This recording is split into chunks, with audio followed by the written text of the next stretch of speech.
My fellow co-chair, Senator Townsend, is online. Our Lieutenant Governor, the Chair, Bethany Hall Long, is in DC and plans to join us. She hopes to join us later during this session. Faith, do you have something to add? Representative Bomback, I do believe the Lieutenant Governor may be connected virtually. Very good. If we do we need a roll call or do we? Yes. Okay.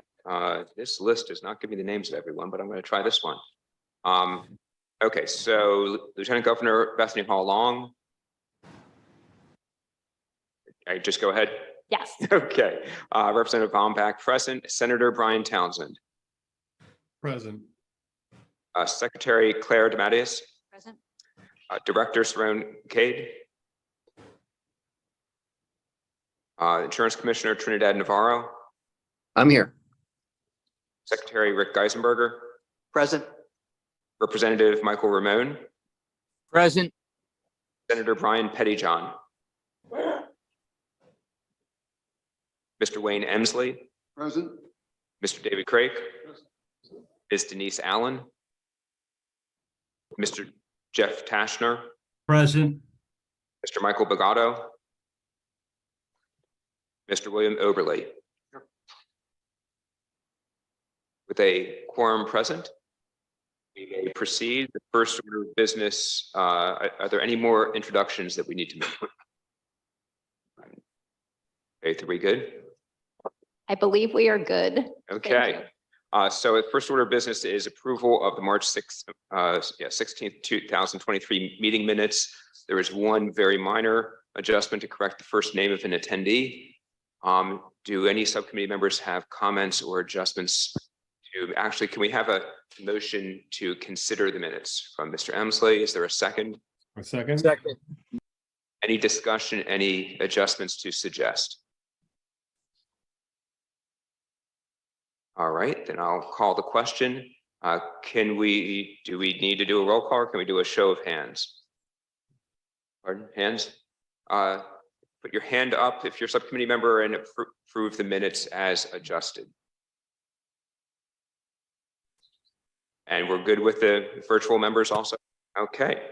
So we move on to open discussion for subcommittee members. I'm going to start with Secretary DeMatteis. Thank you, Representative Bomback.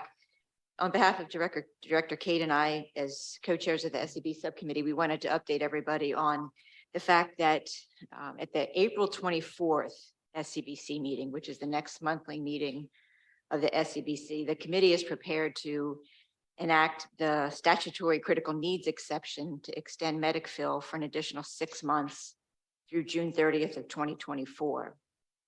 At the SEBC meeting this past Monday, during executive session, our Deputy Attorney General provided an update on the status of the ongoing litigation.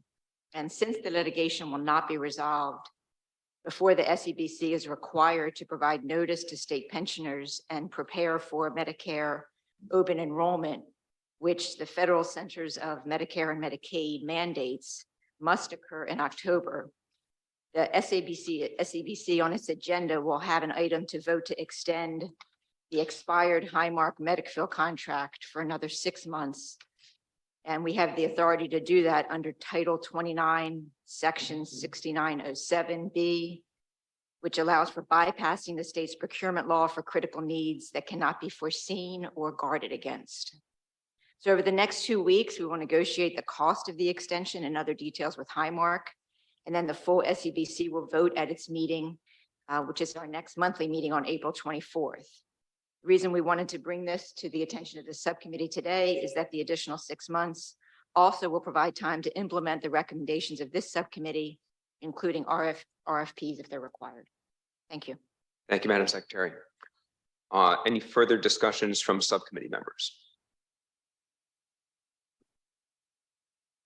I will share my sort of editorial comment of, and I think I implied this before the last public comment section of the previous meeting.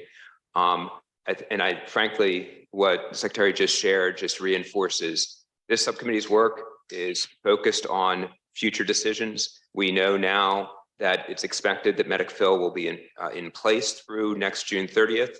What our subcommittee desperately and quickly needs to identify is what to advise regarding the next retirement benefit package for retirees and have that ready in less than 5 weeks. So I'm focusing, as I say, looking out the windshield, not the rearview mirror. I believe, I imagine that my colleagues on the subcommittee share the same focus. Any further comments before we move to public comment? Faith, do you have something?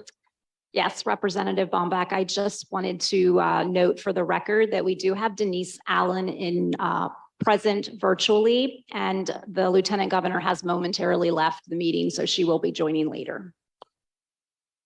Thank you. Now we have, and this is not on this piece, but we have a list of prearranged, including invited members of the public to make presentations. We're going to begin with a 30-minute time allotment, and I believe it's going to be given by Ms. Mary Graham. I believe we have her material. I believe that she's joining us remotely.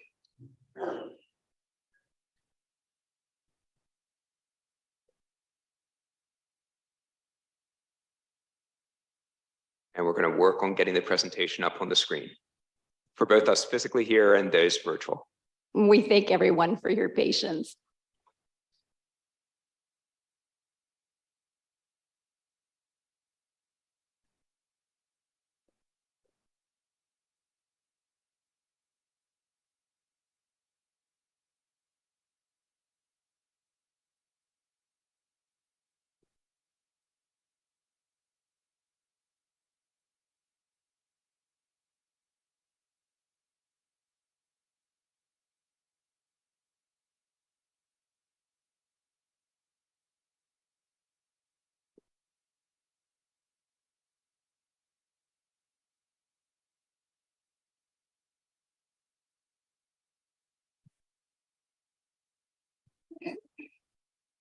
Mr. Chairman, I'm sorry, we're not seeing Mary on the virtual attendee list.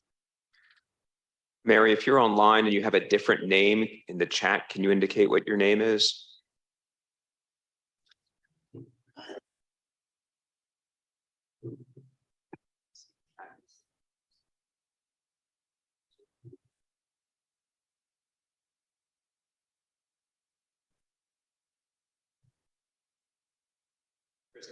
I'm sorry, Chat here is disabled on my computer.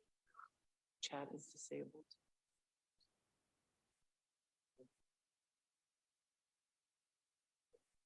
John, can you check the chat? He's saying the chat is disabled.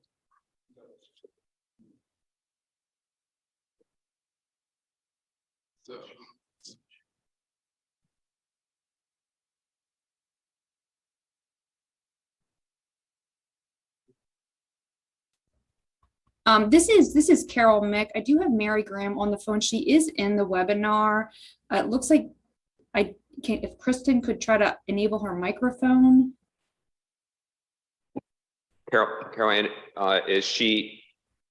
can you see her as identified as Mary Graham?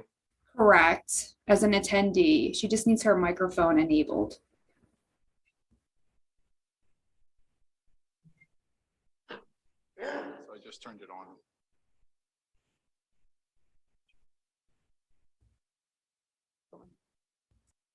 We are working on it.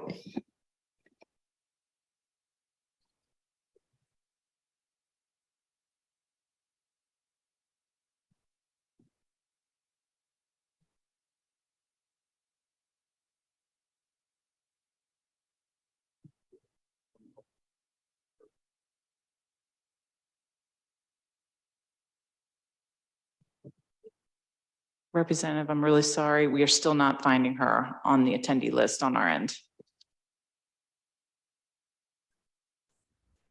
I can see her at the top of the attendee list with her hand raised. We got a head nod. We got it. Unmuting. Okay, I just unmuted. Can people hear me? Yes, we can. Oh, good. Miracle. All right. Thank you, Ms. Mick. I'll hang up on the phone with you. All right. Bye. If you can identify your name, Mary, and then if you can let us know whenever you need the slide advanced. Okay, I'm happy to do that. And good afternoon. I guess that was Representative Baumbach speaking, right? I can't see any of you. There's just this little tiny picture of the House chamber, and then I can see Jeff Tashner in a picture. So, good afternoon, Senator Townsend, Representative Baumbach, and members of the committee. And thank you to you and the Lieutenant Governor for allowing me to make this presentation today on behalf of a group of 4 of us. And also thank you very much to Ms. Mick for facilitating today this presentation. It wouldn't have been possible without her help. I'm just going to tell you a very little bit about who we are because I don't want to take the time. I want to give you information. And absolutely, we are looking ahead. That's what we care about. And we're delighted to try to help you with that task. As far as who we are, Bob Clarkin and Steve LePage are both retired state employees. They are very familiar with working with data and technology. And the group of the 4 of us have been diving into every piece of data that we could get from this on the state's website in the last 4 or 5 months. And Bob Clarkin and Steve LePage have just been invaluable with that. You all know, I believe, former Senator Karen Peterson, and I guess the best way, if I have one word to describe her, it would be formidable. And she has provided wisdom and insight for this presentation, even as she tackled the details. And as far as why I'm here, I am the spouse of a retired UD professor, but I spent my career as an intellectual property lawyer. I was partner at Morris Nichols. And in that capacity, I regularly had to take a wealth of complicated material that I didn't know anything about when I first started with it, and then try to cull it down, understand it, and present it. And I do have a math background, so I'm actually kind of excited to be working on this and having tried to figure it out and explain it, or at least help you all understand and move forward. So if I could have the next slide, please. So our goal here was we wanted to understand the financial circumstances surrounding why the state was going to Medicare Advantage. After all, that could be relevant, even though we believe we have the right to the benefit of Medicaid and Medicare supplement. It certainly was relevant to us as to what the medical circumstances or the financial circumstances were. So we wanted to look at that and look at the options, and we did a lot of research and work to get through everything. So what I'm trying to offer to you is some basic factual backgrounds and fact checks and suggestions for looking forward through the windshield. Next slide, please. So I'm going to start kind of basically because I don't know where people are. Your audience may not be as, you all may be totally knowledgeable about a lot of things, but I like to always, even no matter what, how expert people are, I think it's good to start at the beginning. So some background on the Delaware healthcare benefit. The plan, there is a group health insurance plan. I pronounce it GIP, G-H-I-P. I don't know how you all do. But that covers 3 groups: the active employees, the pre-Medicare retirees, or non-Medicare retirees referred to sometimes, and the Medicare retirees. And something that a lot of us did not know, and some people still do not know, is that the Medicare plan is self-funded. Delaware itself pays out for medical and prescription claims of participants. So while you see Highmark and Aetna's names around, they are third-party administrators who administer the self-funded insurance plan. They're not acting as insurers for any of the 3 groups. Next slide, please. So, well, who pays for this? Who writes the checks? So for active and non-Medicare retirees, the state of Delaware is writing the checks for all the medical and prescription claims out of the self-funded insurance pot of money in the health fund. But for Medicare retirees, the situation is a little more interesting. The federal Medicare trust fund pays 80% of medical claims. That leaves the state to worry about only the remaining 20% out of the state health fund. In addition, while I don't believe it's a set percentage, it worked out to in fiscal year 2022, that federal Medicare paid approximately 60% of the Medicare retirees' prescription claims, leaving the state to pay only the remaining 40%. So I think it's really important to remember that that is sitting out there. We tend to, have a little bit of, I don't know if blinder is quite the right word, But to be looking at just the state pot of monies and worrying about that, and of course you can say, well, we work for the state, but it's also really important to put in context what this benefit is that Medicare retirees get and how much support for that comes from the federal government, which of course the participants paid into because they were paying throughout their careers, and they're now paying for premiums. And the slide, which is about who's paying what, the premiums, so-called, which are not to an insurance company, they're just monies that the state and the participants pay, are the revenue that go into the health fund to pay for the claims. Next slide, please. This picture is just to give you a picture to show you the significance of the Medicare funding for retirees. So the state is paying 100% for each of the first two groups, the non-Medicare retirees and the active employees, their costs. Whereas for the Medicare retirees, this is just the medical claims on this slide, but the state only has to worry about 20% of that. Next slide, please.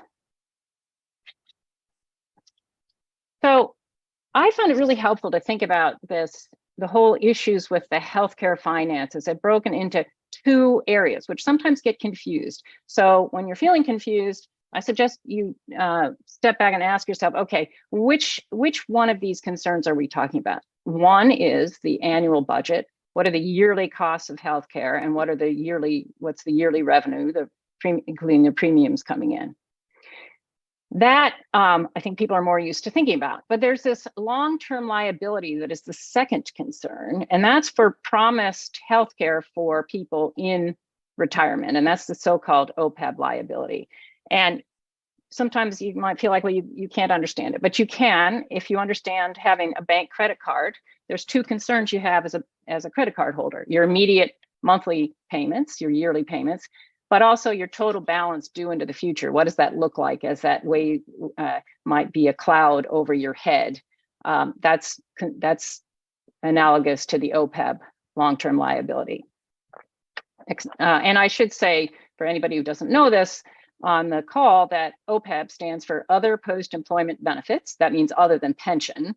And really, healthcare is the only one that we're focusing on and is relevant to us. Next slide, please. So the first question to ask about, I'm going to focus now on that first concern, the yearly budget concerns. And in the second half of this, I'm going to focus on the OPEB concern. So with the yearly budget concerns, one wants to understand, what is the claims experience or the cost experience? What does it cost? And is there anybody that's costing too much or too little? Is there a surplus or a deficit? So what I'm going to show you in the next two slides are pie charts, which make it easier to see what we're talking about as far as this experience with costs. And the data that we use, that Mr. Clarkin and Mr. LePage dug through so laboriously, is all this Willis Towers Watson data, which regularly provides the data on the healthcare costs and revenues for the SEBC. And the report that we relied on the most was one given to the SEBC in August 2022, which you can find on their website, because it has the fiscal year 2022 complete, the data, the annual data. So that's, for those of you who are not immersed in state financing, that is the year that ended, the fiscal year, so-called fiscal year that ended June 30th of 2022. So that's what you're going to see in these slides. Next slide, please. So in this first pie chart, we've combined the medical costs or the medical claims, the prescription claims, plus the operational expenses. We're just including that because that's in the Willis Towers Watson data, but really for purposes of understanding all this, you don't really need to focus on it. And I'll let you look at this in more detail later, but this gives you, in pictorial fashion, you can see that the total medical plus prescription costs for the active employees are about 72% of the total for all groups. That's was about $647 million for active employees. And then you can see the figures for the others: 115 million for the non-Medicare retirees and 132 million for Medicare retirees. That's both prescription and medical. Now, if we could go to, and this data is all here and is interesting to look at, but I'm not going to go through it today. But if I could have the next slide, please. So this breaks out the medical costs and the prescription costs. And first thing is, you can see the prescription costs, while we all think they're very substantial, and they are, they're a much smaller percentage of what the state has to worry about in this. So this breaks out those two costs, and you can see for the three groups, not surprisingly, in the medical costs, the Medicare retirees are the smallest group at about 66 million because of the federal Medicare benefit. When you go over and look at the prescription costs, the Medicare retirees still are well less than 50% of the total prescription cost, but there the benefit from Medicare isn't as great, so their proportion is a little bit bigger.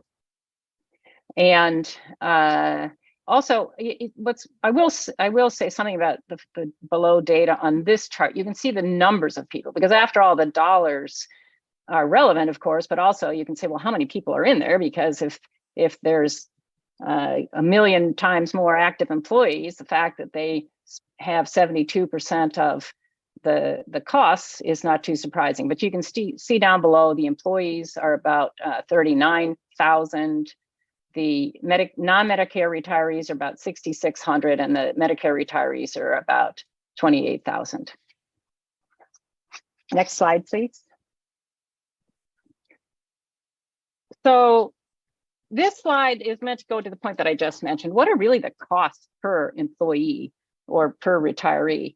And this shows it pictorially that per active employees, according to fiscal year 2022 data, active employees cost about $16,000 for the year for their prescription and medical costs.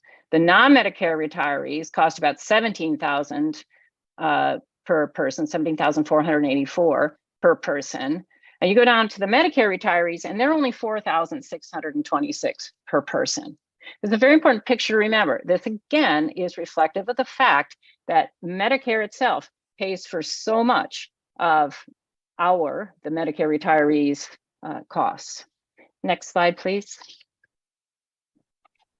And this is meant to give you a picture over time, so you can see that our looking at fiscal year 2022 data is not some kind of weird outlier. This is gradually increasing for everybody, but roughly in the same proportions. You can see if you add up the non-Medicare and the Medicare retirees, those are so the active employees are the tall blue bars, the non-Medicare retirees are the orange bars, and the Medicare retirees are shown in the gray bars. So the trends are they're the same for everybody, and the proportions are roughly the same. Next slide, please. So this slide is a little bit of a digression, but I really feel like I have to address this because this was in the state's slide deck. And I want to suggest to every one of you on the RHBAS that when you are shown some information, even though it's mathematical and it has percents, whatever, that you pause and ask, well, I don't understand this. And does this make sense? Because, and I'm not going to argue about the numbers. Those were argued, I think, before. But what I do want to note is this told you active state employees subsidize healthcare costs for state pensioners. And why is that? They're saying because the percent of each group's costs paid for by the group itself differs.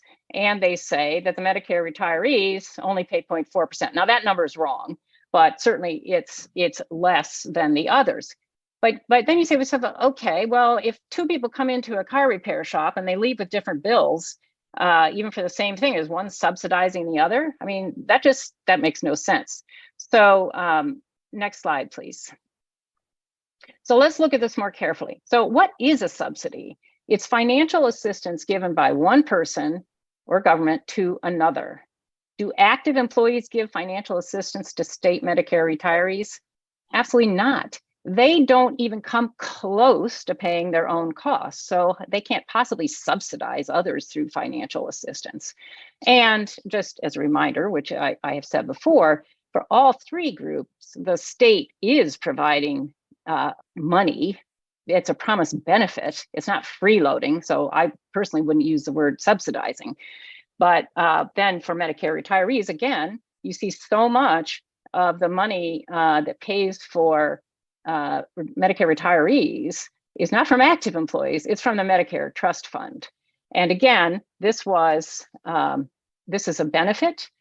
Retirees paid out of their own paychecks into that fund for decades, and they now pay substantial premiums to Medicare of $165 a month or more. So again, this is a promised benefit and and it's not freeloading, and we're still paying for it. Next slide, please.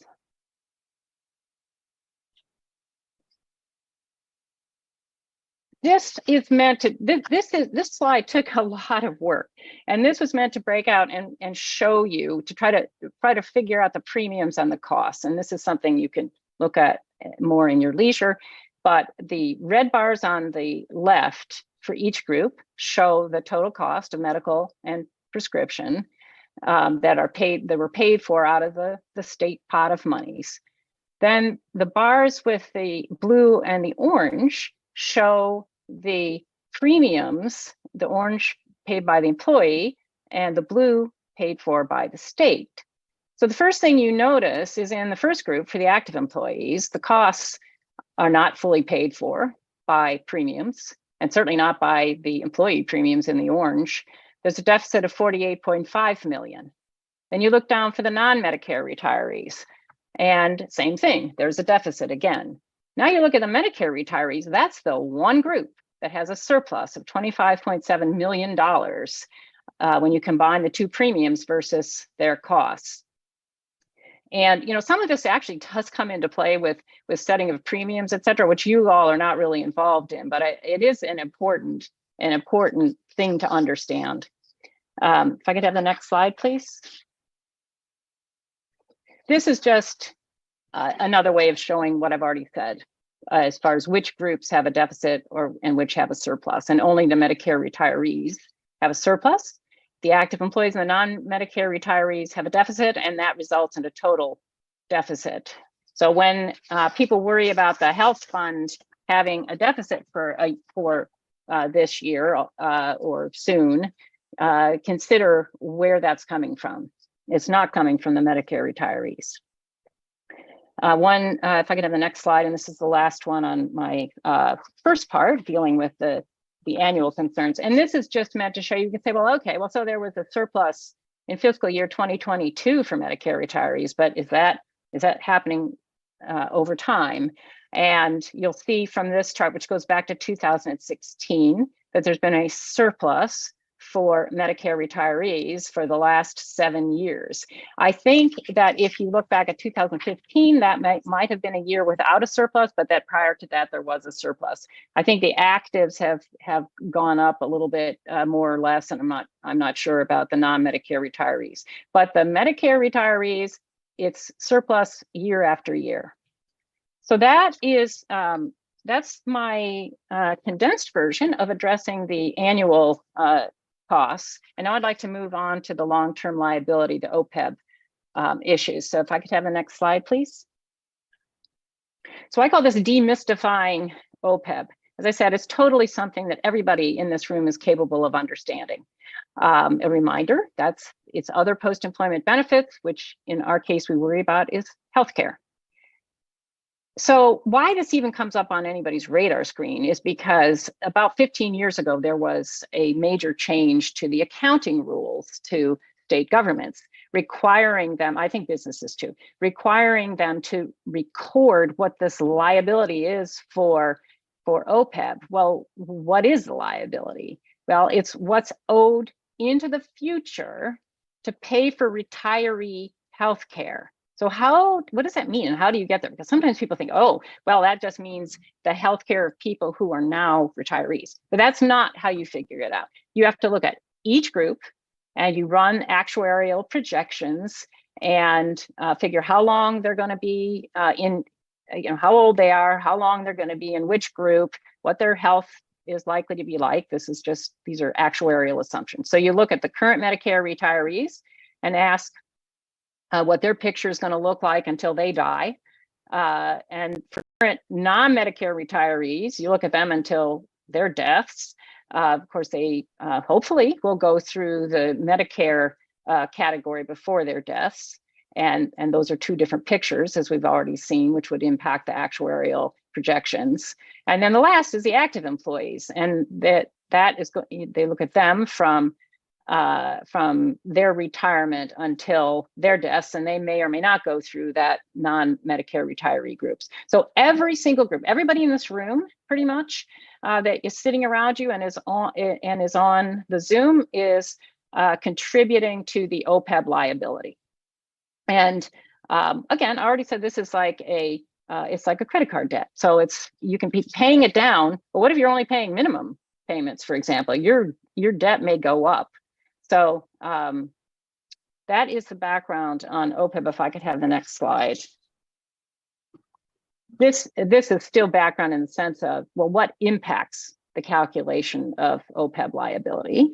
Well, one is the projections of cost into the future. Are we all going to get a lot more costly? Are we going to suddenly get less costly for some reason? Maybe healthcare isn't even available anymore. And then the second factor is the revenue to the OPEB fund. How much is being paid into it by either participants' premiums or by state monies, whether you call them premiums or not, but state monies. And then the last thing is the interest rate. So running these actuarial projections, they need to look at an interest rate, because you're essentially taking the present value of future money. And there's a bootstrapping effect here that the state cares about, which is the more you fund OPEB, the better the interest rate is used, the better you look, and the less you have to worry about the liability. It's like a credit card. There's better rates for less risky borrowers. So what drives OPEB?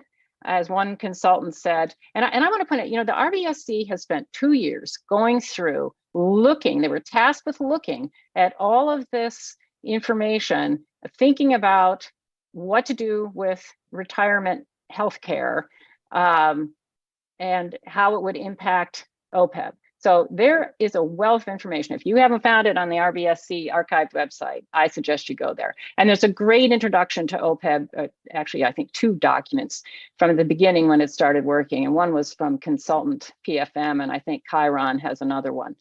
But healthcare inflation, higher costs for pre-Medicare retirees and all retirees living longer is important. And then you say, well, okay, why should I care about the OPEB liability? Well, the reason is because the state cares, and the state cares because the bonding agencies care, and they rate the state's bonds, and the state likes to have the best bond rating, and that's what it currently has. So the bonding agencies care if you've got a big fat liability, a big fat unfunded liability. So next slide, please. So what do the bonding agencies have to say? Well, since OPEB was barely addressed for the last 15 years, even though it had to be recorded that long ago, it's hard to feel that there's got to be some big crisis right now.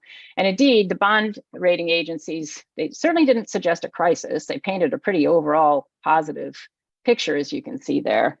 But what they said about possibility of a downgrade, at least what Moody's said is, I found this very interesting. Growth in long-term liabilities that outpaces expansion of the state's economy. In other words, if it grows too fast, that would be bad. Now, there may be expressions of other concerns too, but I thought that was particularly interesting. They weren't saying, oh boy, you better get this down next year, and you better get it down to 0 in 5 years, or you're going to be in big trouble. And importantly, in these initial documents in 2019 for the RBSC, this consultant PFM confirmed that the rating agencies are not looking for an overnight solution, but a plan for a meaningful and sustainable approach. And then they put it another way, there's a need to demonstrate progress to the rating agencies. So there's no need for panic, but yes, they're a reasonable approach that will do reasonable things to demonstrate progress without a requirement for an overnight change is what needs to be considered. If I could have the next slide, please. So importantly, remember we said there's costs that matter and the funding matters. So what has the state funding of the OPEB fund looked like? And this OPEB fund is a different fund than the health fund that we talked about. OPEB fund is there. It's a fiduciary trust fund where it sets aside money, and those money pay for retiree healthcare costs, but they also are supposed to build up. And that's what the bonding agencies are looking at, is that fund of money. So what goes there? Well, I'm not going to spend too much time talking about this, but you have this slide, and you may come across these numbers and scratch your head.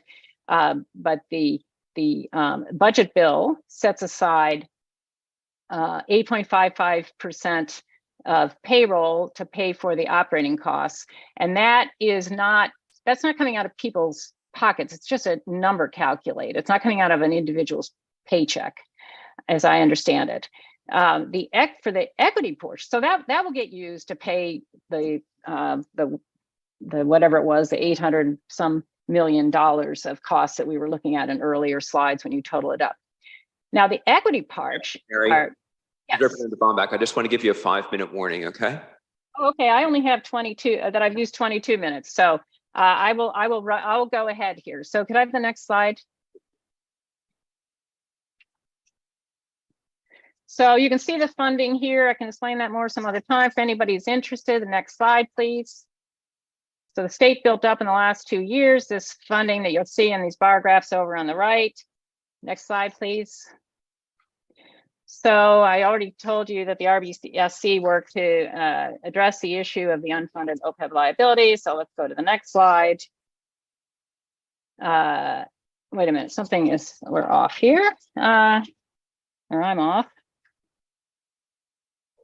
You're going to read here about how the RBSC did not recommend Medicare Advantage. So let's go to the next slide, 25.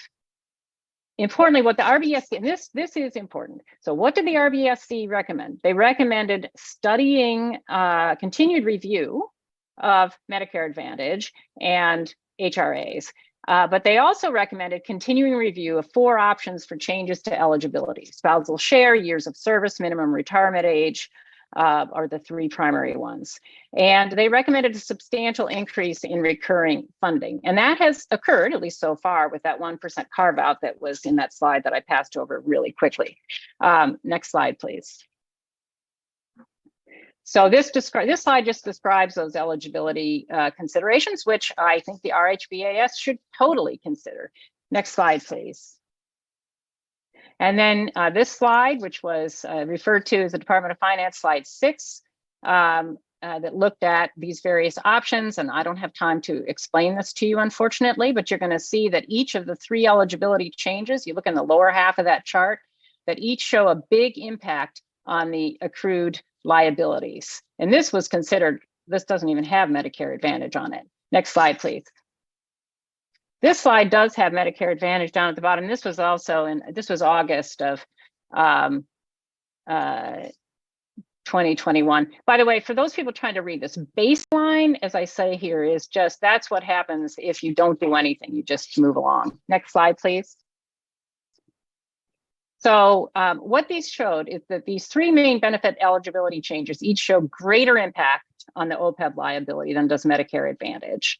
And the RBSC data shows that Medicare Advantage is not sufficient to address OPEB in a major way. That was at the bottom of the last slide that I didn't have time to walk you through. But they never found that Medicare Advantage was needed in any way. Next slide, please. And this is a quote from Secretary Geisenberger, which supports what I just said. Next, please. Okay, I want to get to this. Because you want to look forward, you want to look through the windshield. So remember, the RBSC already did all of the studying. They made recommendations. They gave a report in November of 2021. They gave a second report after the SEBC had already adopted Medicare Advantage, but so they weren't recommending anything. They were supposed to give a report in March of this year, but they disappeared, so they're not doing that. But you can see what they recommended. There's the eligibility changes with enhanced funding.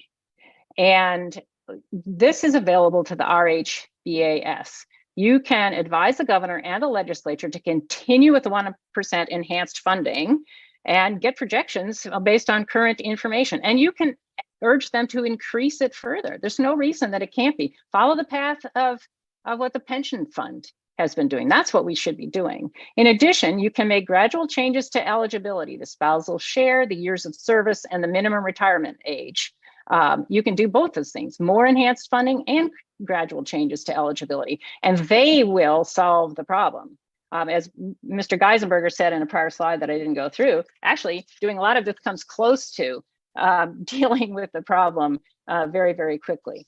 So we're all available to, if people have questions, this was really a rush through, even with half an hour, but it's a lot to cover. And I know we'd all, speaking on behalf of the four of us, we would all be delighted to, if people want to contact us, email, call, to talk to you further about any of this. And if the committee has questions, I can try to answer them. I want to start by thanking you and your colleagues for the incredible work that went into this. Thank you very much. Are there any comments that subcommittee members would like to make before we go to further public comment? Mr. Overly. Representative, this is Representative Ramon. Go ahead, Representative Ramon. Thank you, Paul. Is there any way we could please have a copy of this entire presentation? Some were going a little quick and we couldn't keep up, especially online with reading them. And also, I think it would be very advantageous to have it posted. And third, I would appreciate if we could provide this to the state for some sort of response. It was very, very informative. And I would like to hear the state's point of view on some of these things that were brought to our attention. I am very grateful you all took so much time to put together such a nice presentation. Thank you. Thank you, Representative Ramon. And you did not see it, but we had positive body language that it will be provided to you and will be posted on the website. And I would imagine that our subcommittee will provide an opportunity for departments to share their feedback, presumably maybe at the next meeting. We'll see. Representative Oberle. Right. Thanks, Rep. Thank you. Got it. Thank you, Mr. Chairman. Mary, I appreciate your informative explanations around the entire issue of OPEB liability and Medicare Advantage. I did have one question. I printed out the handouts. I believe they were for today's meetings that included 41 pages of Highmark prior authorizations. And I didn't know whether that was part of your presentation or it is part of what we will be discussing on the 27th of March. That was, I'm sorry, I don't know who was speaking because I can't see on my screen. It's what? Bill Oberle passed. Oh, good. Okay. Yes. So that's not part of the presentation of the four of us. Somebody else must have submitted that.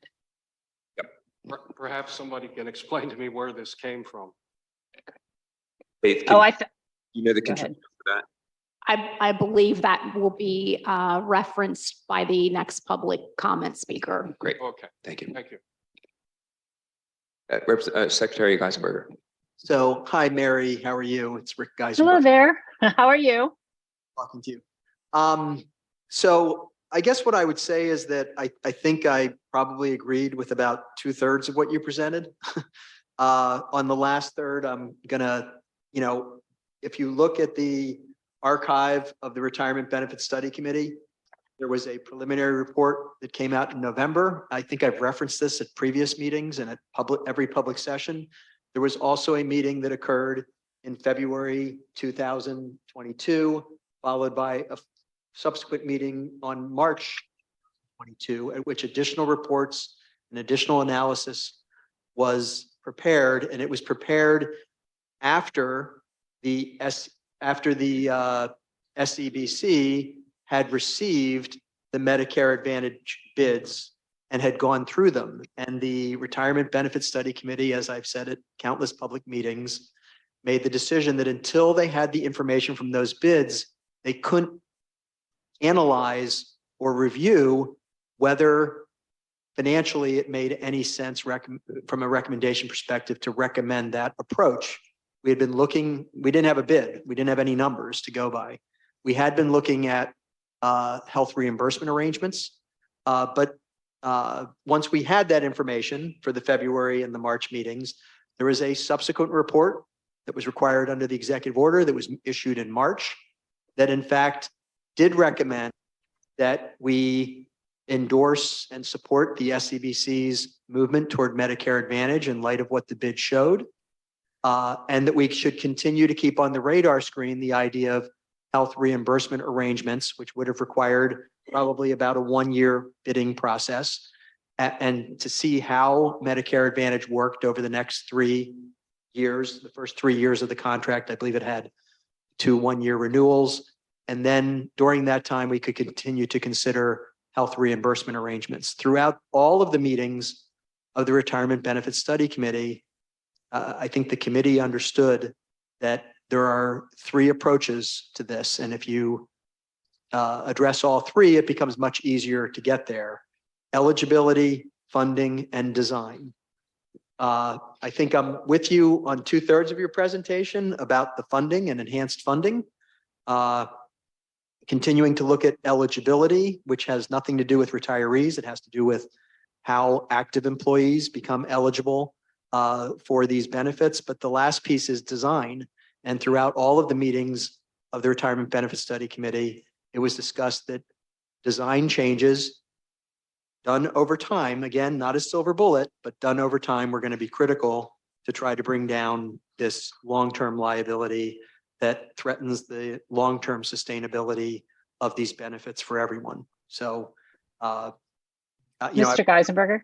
I would encourage people to visit the Retirement Benefits Study Committee archived website.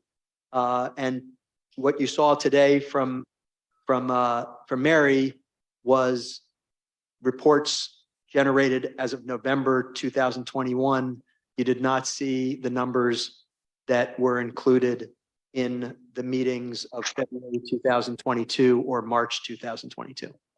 So Mr. Geisenberger, could I just say something? So those charts actually were given again to you from you by to the RBSC committee in the early part of 2022. But running new numbers, that's great. But if you actually have a place somewhere where you think in that March 2022 report that the RBSC made some kind of independent assessment that Medicare Advantage was a good thing to go to for OPEB liability or necessary, or really did that much, I would love for you to point it to me, because I don't see that in the data and I don't see that in the text of the report. But I'm all open to have you send something to me. I know Ms. Mick has my email address if you want to get it from her if you don't have it. Happy to do that. Thank you. Secretary Geisenberger said he would absolutely pursue that. Secretary Cade, I see your hand up. Yeah, I'm trying to reach to this microphone. First time I feel short. I thank you for the presentation, Mary. I think we have to add a little bit of, and this is my first time seeing this presentation. I didn't get it earlier, so I'll have to take some time to take a look at it. Hopefully we can make some responses specific to what you've presented at the next meeting. But on its face, thank you so much for providing this. What I would like to do is add a little bit of context to the comments related to whether or not the Retirement Benefits Subcommittee recommended that this be some type of, or whether there's a tone that a switch to Medicare Advantage is somewhat of a silver bullet, or whether we absolutely need it or don't need it. I think a little bit of that is muddled. I think the message has always been that whatever we do or don't do, we've got 3 buckets: taxpayers, active employees, and retirees. And whatever we don't do in one bucket, we've got to do more of in the other 2.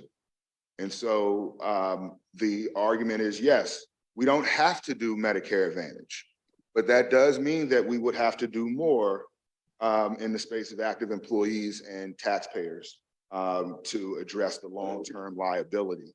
So yes, you are absolutely correct that there was not a statement that said you have to do Medicare Advantage to get to a long-term solvency of the OPEB trust fund.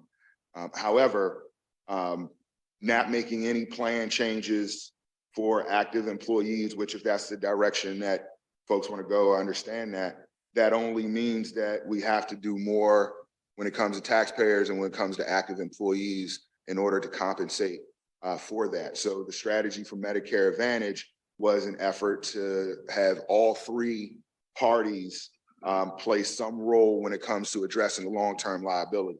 The 1% for taxpayers, the active plan, the plan changes that you had mentioned before as options for non-Medicare retirees, as well as active employees. And yes, Medicare Advantage being an option for for Medicare retirees. But I want to be clear that, even though the message is you don't have to do Medicare Advantage, the secondary message to that is that if you don't do something with, current retirees, then you have to do more for taxpayers and Medicare retirees and active employees. Thank you. Yes, Mr. Craig. Mary, this is Dave Craig. Thank you for your presentation. Very well done. I do have a question on one of the charts. So it was interesting when you broke out for FY22, the three groups and the deficit and surplus. That's interesting. On slide, looks like 16, you have from 2016 to 22, you break out again so you can see the surplus, but it looks like it's just medical costs and not prescriptions. So I wonder what this chart looks like with prescriptions added in there for each of that year, if it's still surplus. I didn't know if you had that. Yeah, we don't have it already done, but I'm happy to talk with Bob and Steve about it. I think this might have been a little bit easier to get the information for, but I will definitely talk to them and see if we can't get that to you. Thank you. The other thing on slide 21, where it's a graph on the OPEB funding, and I've seen this in a number of emails that have been sent to us, that the OPEB funding began in 07 and actually began in 02. At the time, it was not called OPEB, it had another name, but the actual funding started in 02. I just wanted to point that out. Thank you. I'm going to ask if subcommittee members are willing to hold off. That would be my preference. So we have, since this is designed as more of a public hearing, if it's necessary today, then absolutely. Secretary Cade, your call. I was just pointing out the chart that he was showing does not include the increased 1% allocation. It's just, I just wanted to make sure everybody was clear that this is only related to the payroll match and not the 1% increase or 1% of the budget that was added. It's begun this fiscal year. Yep. Yeah, Mr. Cade, that was on slide 22. We put that, we couldn't combine it easily with the percentage slide that was slide 21 because it was there. It's a percent of two different things, payroll versus budget. So Mr. LePage went through and calculated all the numbers for on a dollar basis, and that's on slide 22, where you can see what a huge impact that enhanced funding has. You obviously that was something that you would have understood a long time ago, but that was interesting for us to see. And you can see how little that 0.3%, 6% is. It doesn't really do much. And that is consistent with those projections in the later tables that the RBSC was looking at. Are there any other subcommittee members with their hands up virtually? Okay, so if it's okay, I'd like to mute Ms. Graham with our thanks. Faith, do you want to read just it? We're back to normal public comment. Would you like to read a little intros on that, or it's all noted in the agenda? We're back to 3 minutes. You can submit written comments to SEBC@delaware.gov. And we will not be expecting any back and forth with subcommittee members during this segment of public comment. There are several individuals who signed up in advance, and we'll be starting with them, but we should have plenty of time for everyone. So I believe Mr. Chairman, it's Yes. Mike Ramone tonight. I just wanted to, first of all, thank you very much for allowing somebody of that level of experience and expertise to contribute to our education in this. And I absolutely agree. The more quiet we can stay now, just to let people speak and say what they think and hear and get as many people able to participate as wish to, I think would be very prudent. So thank you so much for giving the flexibility of what we've done so far, and we'll continue from here. I appreciate it. Thank you, Representative Ramon. And I do want to give credit to our chair, the Lieutenant Governor, and co-chair, Senator Townsend. It's a group effort along with the Department of Human Resources on having these meetings run and run effectively. So with that, I think we go to Mr. Pledgy, Tom Pledgy, is that correct? That is correct. Mr. Pledgy will have 3 minutes. And then we'd just like to point out that following Mr. Pledgy will be Rebecca Scarborough as well for 3 minutes. And Representative, if I could, before we move further, I do want to draw attention to those subcommittee members who are participating today virtually, that present written comments distributed via email at 12:48 today from Carol Mick. So those are in your inbox for reference as we continue our discussion today. Thank you, Mr. Pledgy. Yes, can you hear me, Paul? Yes, we can. Thank you. Okay, very good. Carol, could you just back up one slide for just a second or two? There we go. What I want to speak to today is what's coming up on your agenda next week. It's item number 3. It reads Medicaid Supplement and Medicare Advantage Plans. Next slide, Carol. Thank you. What I believe it was Representative Oberle mentioned a couple of weeks ago was the amount of information that was presented when the SEBC was making a decision to go to the Medicare Advantage program. This slide from WTW is the final slide that was shown before the vote. This outlines supposedly the options. I assume WTW will dust this off again for next week. But what is important on this slide is 2 very important things. One is the provider network. That's about the 4th item down. Look across and it says that the Advantage plans are exactly the same as the current Medicaid plan. That is not accurate. That is not true. In the contract signed with Highmark, Chapter 3, Section 2.5, it says that out-of-network providers are not required to treat precipitant. Okay? So the network is not the same. Secondly, as you look at this slide, can you find some place where it shows pre-approvals? Carol, could you go to the next slide, please? A little further. There we go. Now, Carol, would you take, and about every 5 seconds, please go to another page. This is a list of 41 pages of prior approvals that Highmark has. Remember, today, I have no prior approvals. There's 2,200 prior approvals required. So what's 2,223?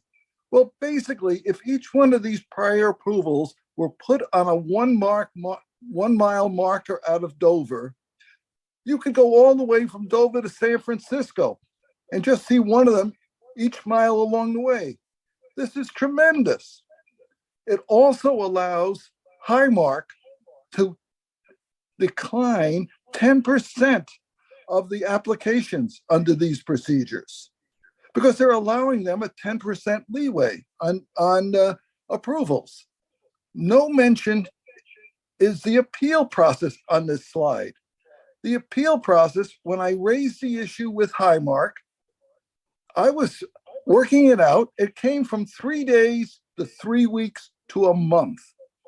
So therefore, as you look through these procedures, and you are now all aware of the procedures, there's a tremendous burden. This was never presented in public. Thank you. Thank you, Mr. Pledgy. Next up, Ms. Scarborough.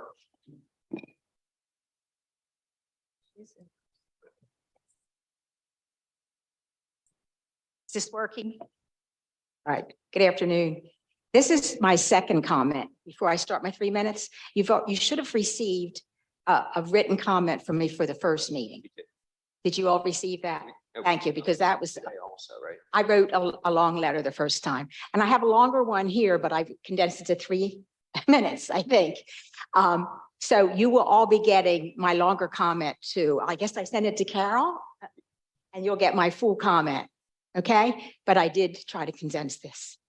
All right, my name is Rebecca Scarborough. Both my late husband and I retired from the state with full benefits. We were both proud to be public servants and also thankful for the benefits packages we earned in doing so.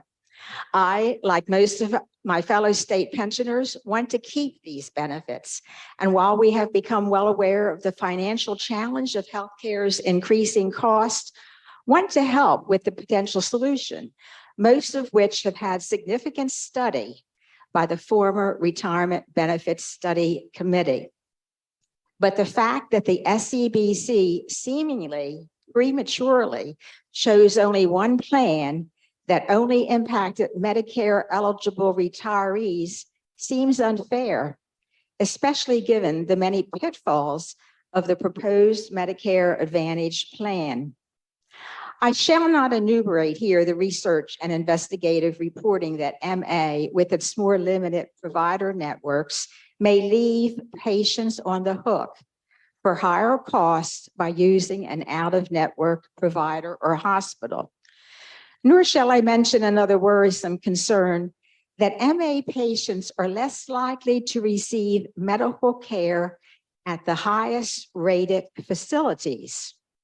Nor shall I dwell on the examples of fraudulent billing by some of the largest MA insurers, nor how such privatized plans seem to be perpetuating traditional Medicare's solvency crisis.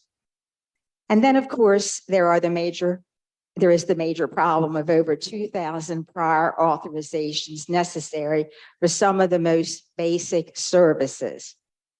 Nearly 7,000 Delaware retirees live out of state. This figure does not include those who live part of each year elsewhere. One out-of-state pensioner was notified this past September that the Mayo Clinic in Jacksonville, Florida, would no longer schedule appointments for patients with out-of-network Medicare Advantage plans. Delaware's plan is out-of-network. The same retiree also goes to Johns Hopkins for another condition. Their website states, and I quote, "Please be advised that Johns Hopkins Medicine hospitals and most Johns Hopkins University physicians participate with Medicare, but we are not contracted with most Medicare Advantage plans," end of quote. This is just one example of a pensioner living out of state or seeking medical treatment at an out-of-state facilities like Penn, Jefferson, Temple, Sloan Kettering. Excuse me, Ms. Scarborough. Think of all the issues, okay? Folks, Delaware needs to get this right without throwing it on the backs of Medicare eligible retirees. I thank you. Thank you, Ms. Scarborough. I had done my 3 minutes. Thank you very much. Representative Kowalski, you have 5 minutes. Excuse me, we had some pre-registered folks. I have him as emailed as being one of the pre-registered folks. The email you sent me had him as number 4. Is that not correct? We're checking. Okay. Sorry about Yes. that. It's all right. And Representative Kowalski, will Connie be speaking, giving your statement, or will you be? Okay, very good. You may proceed. Thank you. Now. Thank you very much. My voice gives out, so I didn't want to rush through remarks. My name is John Kowalko, former state representative, RISE co-founder, board member, and speaking on behalf on RISE today. I want to thank this committee for the opportunity to address them. The position of RISE regarding state-paid health care benefits to state retirees has been consistent and unwavering. RISE represents thousands of Delaware retirees who are united in the fact that they paid for and were promised healthcare benefits that would allow them access to the most affordable and beneficial healthcare plans, access to the doctors of their choosing, and access to tests, treatments, and medicines that are necessary for their well-being and survival. RISE has consistently and persistently stated that a state-funded option of a Medicare supplement plan, such as Medicare, is the one option that must be available and kept available and paid for by the state for qualified retirees and pensioners. RISE has dedicated its organization to fighting for the opinion that is most beneficial to the retirees, and that is a state-funded option of a Medicare supplement plan.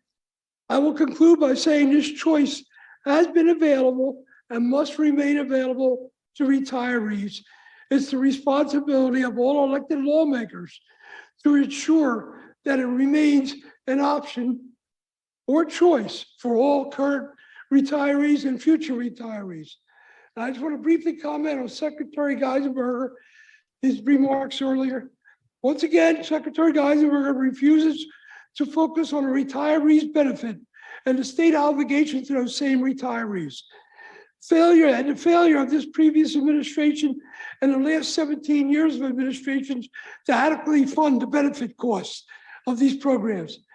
The Secretary Geisenberger is also unwavering in his continued support and allegiance to Medicare Advantage plans, which is a privatization of Medicare, which would place significant financial burdens on retirees and limit their access to doctors, tests, and treatments.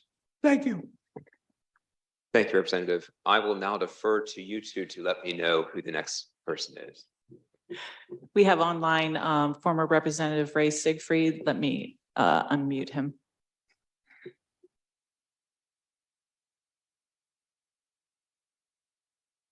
Representative, are you able to access your mic? Hello. We can hear you, Ray. Thank you. Okay, so I'd like to thank Lieutenant Governor Bethany Hall Long as chair, Representative Bomback and Senator Townsend as co-chairs, and the entire committee. Of the many whereas in Senate Bill 29, two stand out as most significant: protecting the health and wellness of the Delaware senior citizens and dealing with the unfunded liability. It is a well-known fact that the United States healthcare system, and specifically Delaware's cost, is well over double the cost of any other healthcare system in the world. The need to reduce cost is urgent, but the issue before you is not just reduction of an unfunded liability. Indeed, if this was the objective, you already have the solution. It's called MA.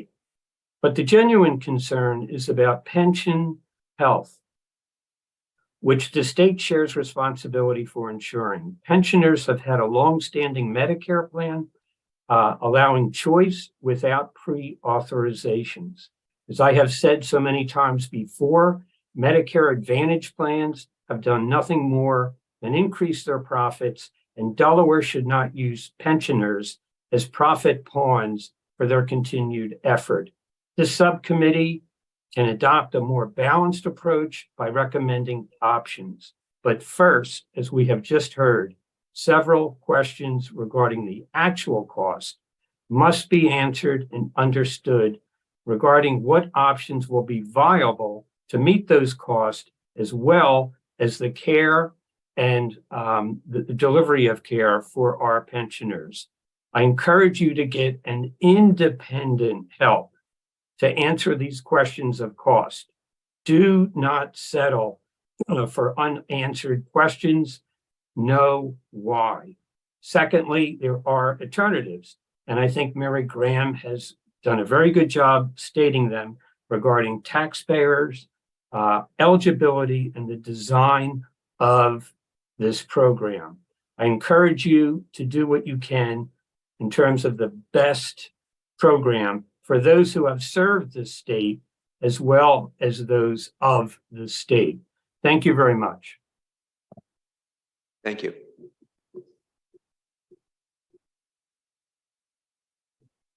Next up, we have Linda Hastings. Give me one moment to unmute her.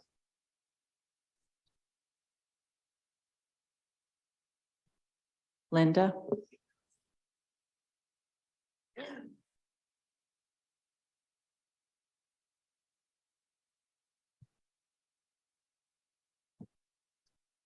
Hello? We can hear you, Linda. All right, thank you.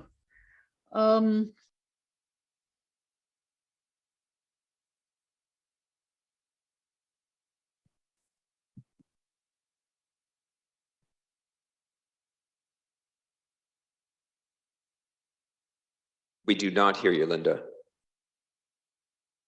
Let me check and see what's going on here.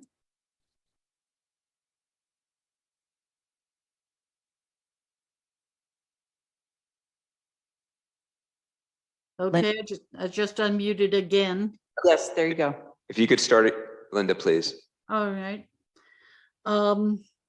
So much discussion has been around finances and to my mind, not enough around the human costs of what you all are trying to do. You want to talk about the future. So for personally, I want to continue growing old with a peace of mind, which my current Medicare Parts A and B and the supplement have provided me. This is true for so many of us retirees. I want to keep my excellent primary care physician of 30 years who will not enroll in the Medicare network. I want to be able to actually use the services in my step-down retirement community, Cokesbury, without having to fight to get them. I want my healthcare choices not to be limited by an insurance company, and I don't want to face the anxiety of having to fight for my healthcare. The healthcare company has a profit motive and unlimited funds for attorneys. I do not. I believe that I've earned better than to have to fight them. So in terms of paying, you all want to figure out who's going to pay, and you look at, well, maybe retirees should pay. Well, maybe, but this is a complicated question because back in the day when we were working, we were told that we were working at a lower pay scale, and that wasn't so good, but there would be good benefits coming when we retired, better benefits, and that was kind of the bargain, wasn't it? So to say that now you have to look to us for payment, I'd say we already have paid. Now, maybe you want to look to us to pay some more. Well, maybe that's a fair conversation, but you need to acknowledge that we've already paid some. And that retirees after 2012 have been paying some monthly in addition to what you all are paying. And for current retirees, I think you need to grandfather us in. And we, I think, are owed the expectation of affordable quality health care. And for people who are going to retire post next year, people who are currently employees, well, you need to figure out what's going to go on with their retirement and let them know now. Because unlike us, where we don't have a lot of flexibility about how we're going to spend our money for whatever you're going to do with us.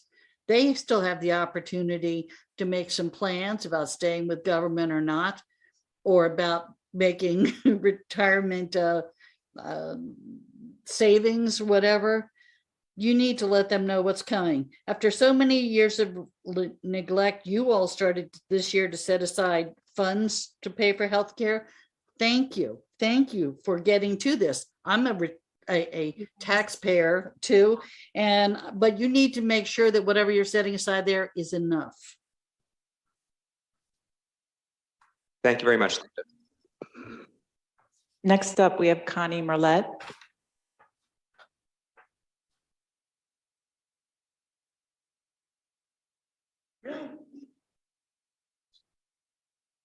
Hi, I'm Connie Merlet. I am the secretary for Rise Delaware.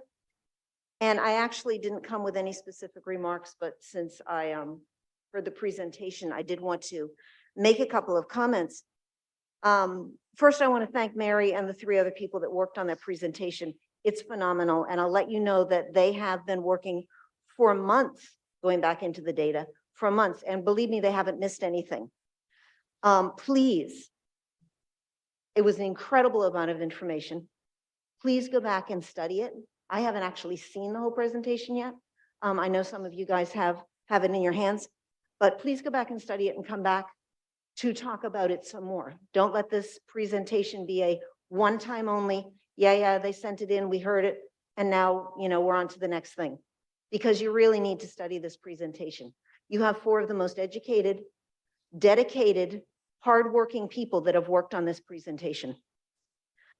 And with all due respect to Secretary Geisenberger, you're saying that you are in agreement with Mary on 2/3 of it, I think is a little condescending. But I do look forward to your going on to that 1/3 and preparing written remarks to make comments about what you did not agree. I think that everybody in this room and the rest of the committee really deserve to have you put in writing explicit comments for what you did not agree with, so that the rest of the committee can really go over that. Because personally, I think they did a darn good job. Let's see. I think that the presentation actually showed that the state's plan was not just unfair, but is actually viably less practical.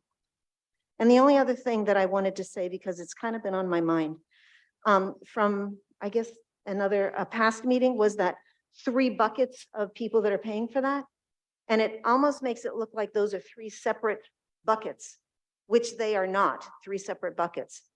I have the benefit having no medication, having no benefits on my own at my job. I have the benefit of being a spouse, and at 67, I am now on the same retiree benefits. But I am also working. So I fall in at least 2 of those categories. I am still paying taxes. I'm still paying taxes. So I'm one of those taxpayers that is paying into it because John doesn't get 100%. So I'm paying into it. I'm paying into regular Medicare without being able to take Social Security yet. And I'm a taxpayer as a working person. So be careful about when you look at, there are just 3 buckets and they're all separate. They're not separate. These buckets, it's much more nuanced than just saying, there are the 3 buckets and taxpayers. You're going to make taxpayers make the burden. Well, that's me. And I'll have to work as long as I have to work in order to make ends meet in our Excuse me, Ms. family. Marlette, your time is up. Thank you. Thank you.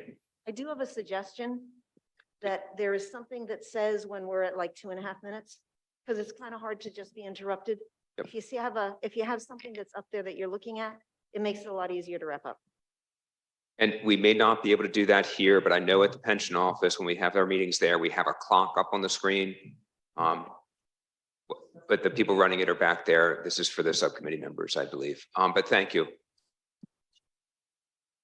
Are there further in-person? We currently don't pre-registered? have anyone else pre-registered, and as of right now, we don't have anyone with their hands up online. We'll give a chance in case anyone here or virtually wishes to put their hand up. We have somebody. Sam Gartner.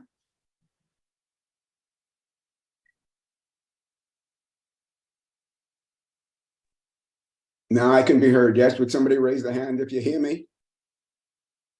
Sam, we can hear you. Thank you. Wish to speak? I'd like to read something in the interest of brevity from Health Day News from March 17th, 2023. It's an emailed publication sent to physicians.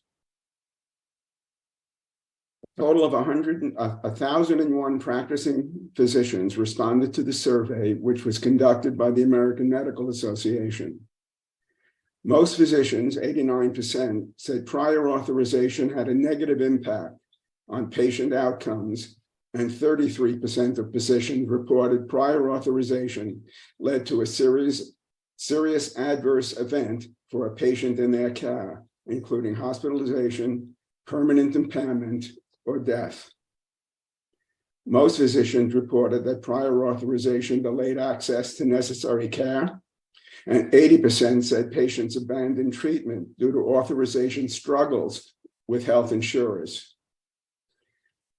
Health plans continue to inappropriately impose bureaucratic prior authorization policies that conflict with evidence-based clinical practices, waste vital resources, jeopardize quality care, and harm patients, said Jack Resnick, MD, President of the American Medical Association. My question to each of you to consider: have any of you read anything that suggests that prior authorization contributes to patient well-being? Thank you. Thank you very much. Is there anybody else? If you would, Not at this time. ma'am, if you would come up, or do you want to speak from your seat? Please begin with your name. Okay, my name is Nancy Altieri. My husband Jeff and I are retired state of Delaware pensioners. We have lived the past 45 years in a house that Jeff helped build. We hope to stay in our present home as long as we possibly can. But without family support available, we have put down monies at a life care community in Ohio for the time when independent living is no longer viable. If the state of Delaware's proposed Medicare Advantage plan goes into effect in January 2024, Jeff and I will have to give up any idea of moving to Ohio, since all doctors and facilities and services are out of network, and we will have absolutely no assurance that any doctors or facilities will accept us as patients on the proposed healthcare plan. If that happens, we will remain in Delaware and hope our doctors and facilities here are in our network and that services will be easily accessed. In closing, if a proposal offering you the same services for less than 50% of the cost sounds too good to be true, make sure you check and recheck all the details. Thank you. Thank you, ma'am. Yeah, ma'am, you came in, did you sign up to speak? I can. No, did you come in to seek to speak? I'd like to make a comment at some point. You have up to 3 minutes. Please lead with your name. Come to a microphone, please. You are the last one right now. You're the cleanup batter here. Okay, I just got here from an appointment, so. Okay, my name is Julie O'Connor. I'm a current employee of the state of Delaware with 28 years, so I'm looking at retirement in the not too distant future.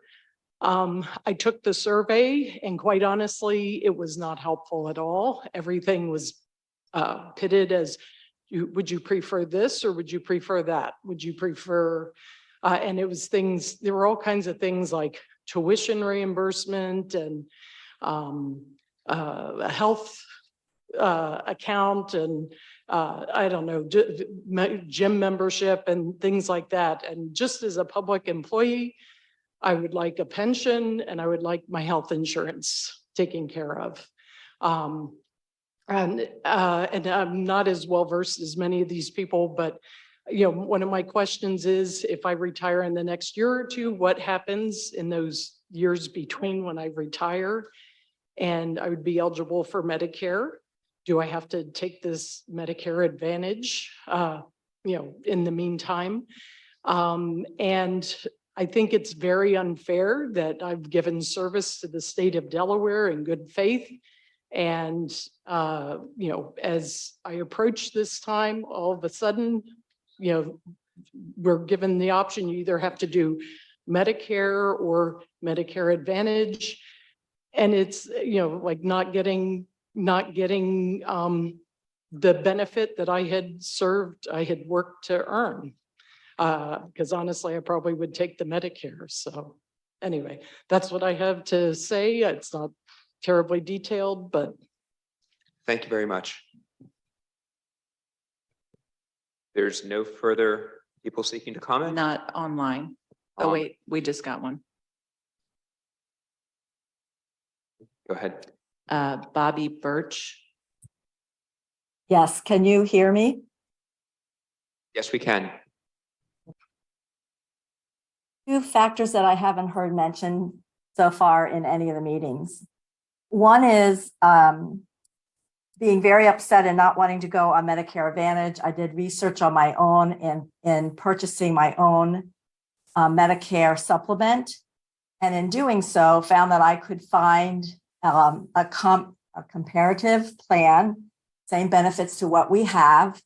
And along with drug, it would cost me in the neighborhood of $200. I don't understand how, as an individual, I was able to do that. And yet the state, what I read, pays over $400 per pensioner when they are part of a large group.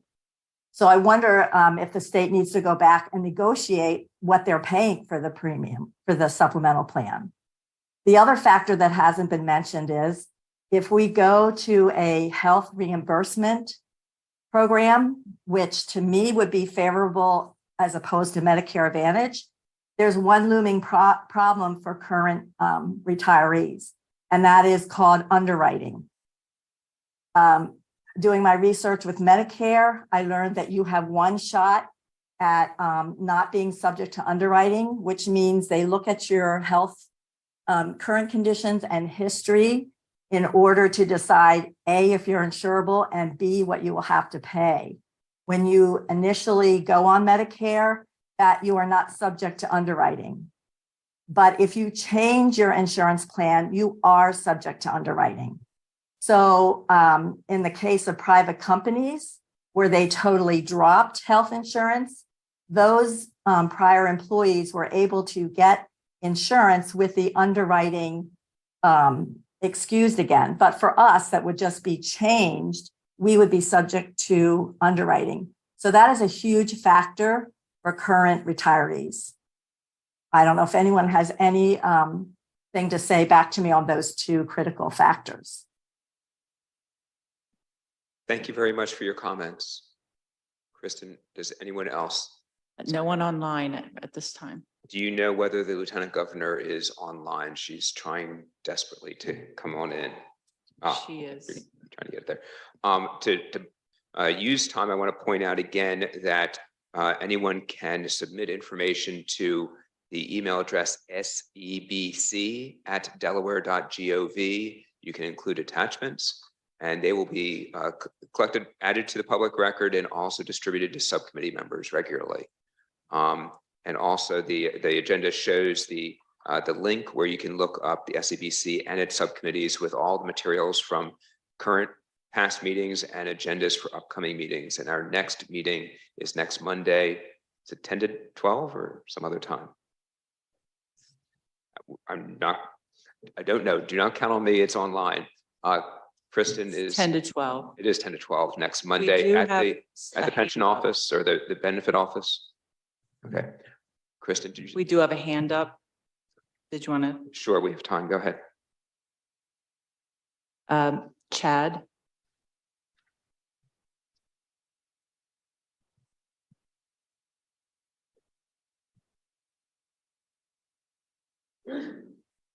Go ahead, Chad. Oh, hi. Hey, thank you very much for, listening to the folks and pulling all this information in. My name is Chad Carmack. I'm a former principal, and I just wanted to let you know, I really support continuing with the Medicare supplement plan. I know that we're looking forward. I think that's really important for us to do as we're planning, and you're listening to everybody, giving us a lot of data and a lot of information there. But as I look back, I hired hundreds of people. And one thing that I always did is I would meet with these people. A lot of young people came into the state over the years that I worked, and they were excited not only about getting a job, but they loved the benefit packages. And, it's just to change the benefit packages now on the people that have retired. It just seems like we've not fulfilling the promise.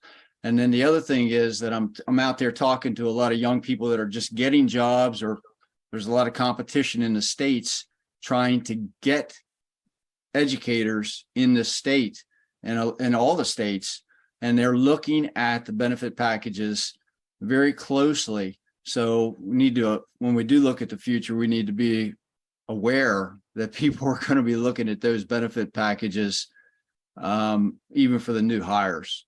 So thank you again. I appreciate you listening today. Thanks. Thank you, Chad. Is the Lieutenant Governor online?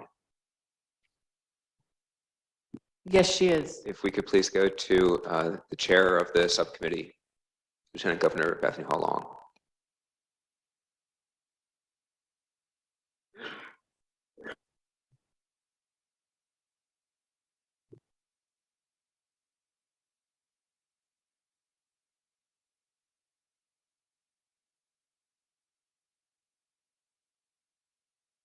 Her mic seems to be off.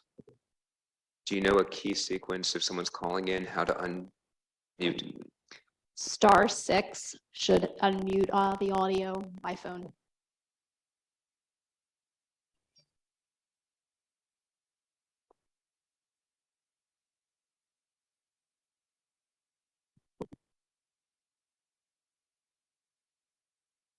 Or try 6*.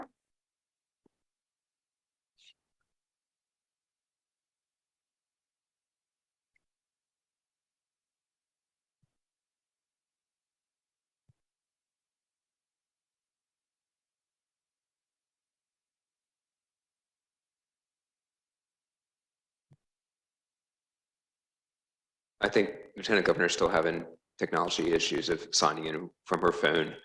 She's in DC in meetings right now. So on behalf of her, I want to extend my thanks to the subcommittee members today for being here and participating. I want to thank members of the public, both here and virtually, both those who are here to listen and those who are here to share and to listen. And to remind you that our next meeting is next Monday from 10 to 12, both in person at the benefit office and also, apparently I hit my 3 minutes, and also virtually. And if there's no other items from the subcommittee members, can I have a motion to adjourn? So move. Second. Second. Hey, how are you doing? 1 minute.